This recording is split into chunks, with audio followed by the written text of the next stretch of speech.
Lapha mbukelo khona ekhaya njengoba ubukela lapha uyabona ukuthi ngibhizi impela ngiyakhuluma, ngiyacela edlozini futhi ngithandaza.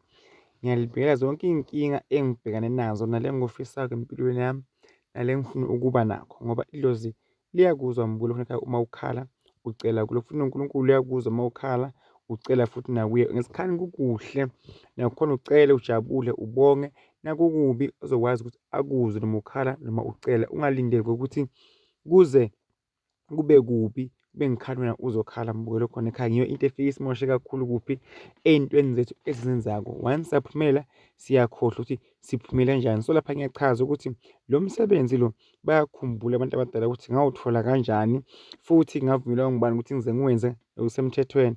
So-ke mabangangibuleleli ngoba manje lokhu engikwenzako ngenza umsebenzi wabo. Kumele nami ukuthi ngiphile ngifane nabantu bonke labaphila emhlabeni. So nabo labalele khona-ke abavule izandla bakhanyise izinto, bangiphumelelise bayazi ukuthi umuntu ufuna agcine aganiwe, umuntu ufuna agcine abe nokwekuhamba njengento yaba yisimo semoto, nelikhaya livuke, umuntu kumele ukuthi agcine afuyile njengomuntu wesilisa.